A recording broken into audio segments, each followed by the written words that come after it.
Hello everyone, आप सभी का फिर से स्वागत है। यह घटना चक्र का सेशन है। तो चलिए स्टार्ट करते हैं प्रश्न संख्या 16 से। हाल ही में किसे विश्व व्यापार संगठन का नया महानिदेशक चुना गया? हाल ही में किसे विश्व व्यापार संगठन का नया महानिदेशक चुना गया? सही जवाब है नगोजी ओंकोजो इवेला। सही जवाब है नकोजी ओंकोजो इवेला। विश्व व्यापार संगठन की नई महानिदेशक कौन है? नकोजी ओंकोजो इवेला। चयन कब हुआ था? तो 15 फरवरी 2021 को। और ये किस देश से संबंधित है? तो नाइजीरिया। स्थान किसका लिया इन्होंने? तो रॉबर्टो एजवेडो, ये ब्राजील के हैं और इनके इस्तीफा के बाद से 31 अगस्त 2020 से यह पद रिक्त था। ठीक है। कार्यकाल 1 मार्च 2021 से 31 अगस्त 2025 तक। विशेष में अगर बात करें तो डब्ल्यूटीओ की पहली महिला और पहली अफ्रीकी प्रमुख हैं और ये नाइजीरिया की पूर्व वित्त मंत्री हैं। विश्व व्यापार संगठन के बारे में अगर बात करें तो इसकी स्थापना 1 जनवरी 1995 को हुआ था। और स्थान लिया किसका? तो प्रशुल्क और व्यापार पर सामान्य समझौता यानी गैट का। मुख्यालय कहां पर है? तो जिनेवा, स्विट्जरलैंड। वर्तमान सदस्य संख्या कितने हैं? तो 164। ध्यान रखिएगा। 17 नंबर है। अप्रैल 2021 में यूएस सीनेट ने एसोसिएट अटॉर्नी जनरल पद के लिए भारतीय अमेरिकी मूल की किस महिला के नाम की पुष्टि की है? अप्रैल 2021 में यूएस सीनेट ने एसोसिएट अटॉर्नी जनरल पद के लिए भारतीय अमेरिकी मूल की किस महिला के नाम की पुष्टि की है? तो सही जवाब है वनिता गुप्ता। A option, Vanita Gupta. ध्यान रखिएगा। भारतीय अमेरिकी वनिता गुप्ता नियुक्ति एसोसिएट अटॉर्नी जनरल संयुक्त राज्य अमेरिका में पद के लिए इनकी नियुक्ति हुई। पदभार ग्रहण जो है 22 अप्रैल 2021 को हुआ। नियुक्ति की पुष्टि जो है यूएस सीनेट के द्वारा 21 अप्रैल 2021 को। मतदान इनके पक्ष में 51 मत और विरोध में 49 मत। याद रखिएगा। और विशेष में बात करें तो पहली अश्वेत महिला तथा पहली भारतीय मूल की अमेरिकी महिला है जो अमेरिकी न्याय मंत्रालय में इस तीसरे सबसे बड़े पद के लिए चुनी गई। 7 जनवरी 2021 को अमेरिकी राष्ट्रपति जो बाइडेन के द्वारा वनिता इस पद के लिए नामांकित हुई। वे बराक ओबामा सरकार के दौरान 2014 से 17 में नागरिक अधिकारों के लिए असिस्टेंट अटॉर्नी जनरल रह चुकी हैं। प्रश्न संख्या 18 है। भारत सरकार ने हाल ही में भारतीय लघु उद्योग विकास बैंक के अध्यक्ष और प्रबंधक निदेशक के रूप में किसे नियुक्त किया है? भारत सरकार ने हाल ही में भारतीय लघु उद्योग विकास बैंक के अध्यक्ष और प्रबंधक निदेशक के रूप में किसे नियुक्त किया है? सही जवाब है एस रमण। याद रखिएगा, एस रमण। ए ऑप्शन आपका सही ऑप्शन है। भारतीय लघु उद्योग विकास बैंक यानी सिडबी। पदभार ग्रहण इनका कब हुआ? तो 19 अप्रैल 2021 को। नियुक्त अध्यक्ष एवं प्रबंधक निदेशक याद रखिएगा शिव सुब्रमण्यम रमण। और कार्यकाल कितना है? 3 वर्ष का। सिडबी का जो स्वरूप है भारत सरकार का एक ये जो है सांविधिक निकाय है। स्थापना कब हुआ था? 2 अप्रैल 1990 को। उद्देश्य क्या था? एमएसएमई यानी लघु सूक्ष्म और मध्यम उद्यम क्षेत्र का संवर्धन, वित्त पोषण एवं विकास करना। मुख्यालय कहां पर है? तो उत्तर प्रदेश के लखनऊ में। प्रश्न संख्या 19 है। हाल ही में किसे इलाहाबाद विश्वविद्यालय की प्रथम महिला कुलपति यानी वाइस चांसलर के रूप में नियुक्त किया गया?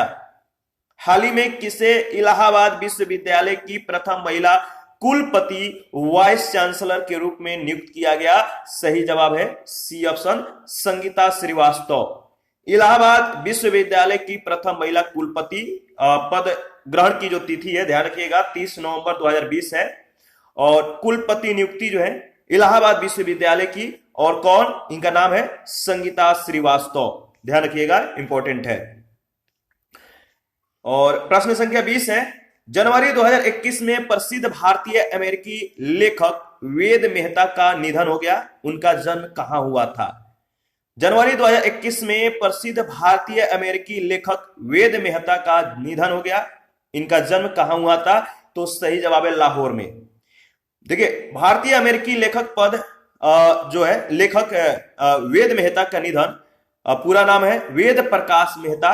निधन की तिथि है 9 जनवरी 2021 न्यूयॉर्क में। जन्म स्थान कहां पर है? तो लाहौर, ब्रिटिश भारत, 21 मार्च 1934 को, जब लाहौर ब्रिटिश भारत के समकक्ष था तब।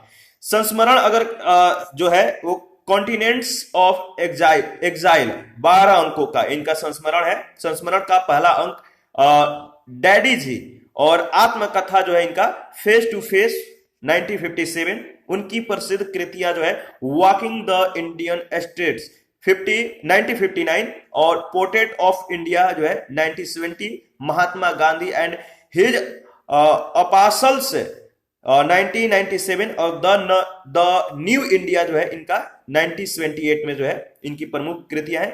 1978 में द न्यू इंडिया का इन्होंने जो है रचना किया था। देखिए, जीनियस ग्रांट से सम्मानित मैक ऑर्थर फाउंडेशन के द्वारा 1982 में हुए थे। लंदन की रॉयल सोसाइटी ऑफ लिटरेचर के फेलो चयनित 2009। और विशेष में बात करें तो 3 वर्ष की आयु में मेनिंजाइटिस के कारण उनकी आंखों की रोशनी जो है चली गई थी।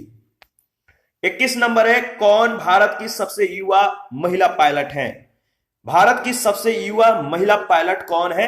तो याद रखिएगा, आयशा अजीज इनका नाम है। आयशा अजीज भारत की सबसे युवा महिला पायलट हैं। इनकी वर्तमान में जो उम्र है 25 ईयर्स है, यानी 25 वर्ष की है। और संबंधित राज्य या संघ राज क्षेत्र से, ये जम्मू कश्मीर से जो है बिलोंग करती हैं। प्रशिक्षण जो है 15 वर्ष की उम्र में 2011 में सबसे युवा छात्र पायलट के रूप में लाइसेंस प्राप्त तथा अगले वर्ष रूस के सोकोल एयरबेस पर मिग 29 जेट विमान उड़ाने का प्रशिक्षण। शिक्षा जो है बॉम्बे फ्लाइंग क्लब से विमानन में स्नातक हैं। और वाणिज्य लाइसेंस प्राप्त किया था कब? तो 2017 में 21 वर्ष की आयु में। 22 नंबर प्रश्न है, 69वीं मिस यूनिवर्स प्रतियोगिता की विजेता कौन है? 69वीं मिस यूनिवर्स प्रतियोगिता की विजेता कौन है? सही जवाब है, याद रखिएगा, एंड्रिया मेजा। ठीक है, बी ऑप्शन। देखिए, 69वीं मिस यूनिवर्स प्रतियोगिता 2020 आयोजन का जो तिथि है 16 मई 2021 है। कहां पर हुआ था? तो हॉलीवुड, फ्लोरिडा, यूएसए में। विजेता कौन है? तो आपको मालूम है, एंड्रिया मेजा, ये मैक्सिको की है। और प्रथम उपविजेता जो है इनका नाम है जूलिया गामा, ये ब्राजील की। और द्वितीय उपविजेता जो है इनका नाम है जेनिका मासेटा, ये पेरू की। देखिए, पूर्व विजेता जो है 68 की, जो 68वीं विजेता थी, इनका नाम है जोजुबिनी तुंजी, ये दक्षिण अफ्रीका की। भारत का प्रतिनिधित्व एडलिन कास्टेलिनो तृतीय उपविजेता जो है मतलब रही है, तो ध्यान रखिएगा। तो प्रश्न संख्या 23 है, हाल ही में अटलांटिक महासागर को अकेले नौका से पार करने वाली सबसे कम उम्र की महिला बनी। हाल ही में अटलांटिक महासागर को अकेले नौका से पार करने वाली सबसे कम उम्र की महिला बनी। इनका नाम है जैस्मीन हैरिसन। याद रखिएगा, अटलांटिक महासागर को अकेले नौका से पार करने वाली सबसे कम उम्र की महिला जैस्मीन हैरिसन है। इनकी उम्र जो है 21 वर्ष है और इन्होंने तैराकी प्रशिक्षण जो है यूके से लिया है। आयोजक कौन है? तो अटलांटिक कैंपेन्स प्रतियोगिता का नाम था तालिस्कर विस्की अटलांटिक चैलेंज। जैस्मिन का यात्रा विवरण जो है 12 दिसंबर 2020 को अफ्रीका के उत्तर पश्चिमी तट स्थित कनारी द्वीप से नाव चलाकर शुरुआत की और 20 फरवरी 2021 को कैरिबियाई द्वीप एंटीगुआ पहुंची। यात्रा की अवधि 70 दिन 3 घंटा 48 मिनट, तय दूरी जो है लगभग 3000 मील यानी 4828 किलोमीटर। प्रश्न संख्या 24 है, हाल ही में संपन्न राष्ट्रीय स्टार्टअप सलाहकार परिषद की पहली बैठक की अध्यक्षता किसने की? हाल ही में संपन्न राष्ट्रीय स्टार्टअप सलाहकार परिषद की पहली बैठक की अध्यक्षता किसने की? Piyush Goyal, D option. और राष्ट्रीय स्टार्टअप सलाहकार परिषद की प्रथम बैठक जो है 15 अप्रैल 2021 को हुआ। अध्यक्षता किसने किया? केंद्रीय मंत्री पीयूष गोयल के द्वारा। और इसका गठन जो है उद्योग संवर्धन और आंतरिक व्यापार विभाग के द्वारा। और एनएसएसी का जो कार्य है, याद रखिएगा, सरकार को देश में नवाचार और स्टार्टअप के संवर्धन के लिए एक मजबूत इकोसिस्टम बनाने के लिए आवश्यक सुझाव देना।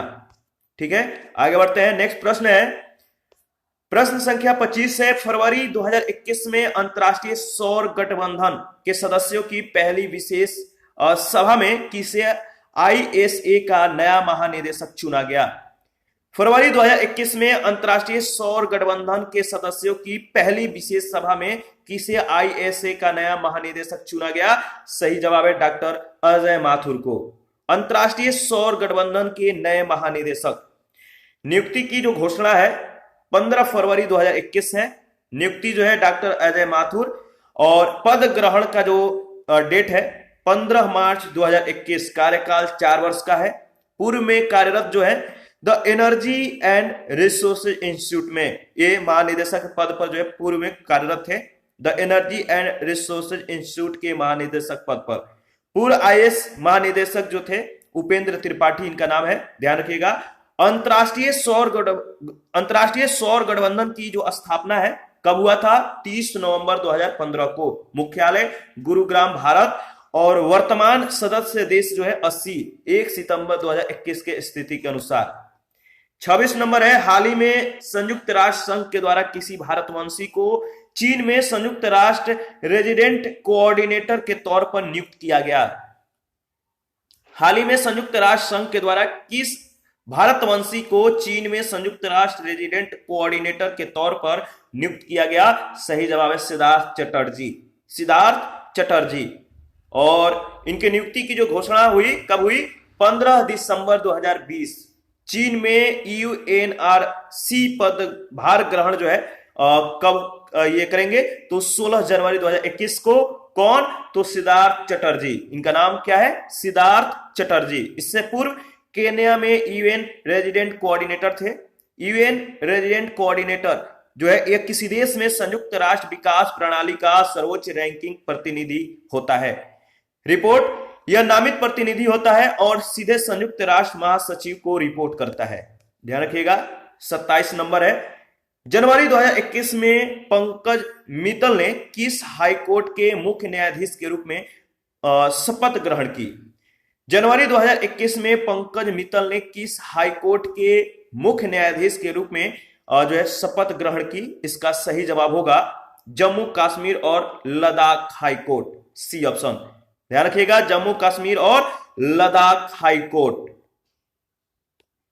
आज का सेशन यहीं पे समाप्त करते हैं। नेक्स्ट सेशन में हम लोग आगे के क्वेश्चनों को जो है डिस्कस करेंगे।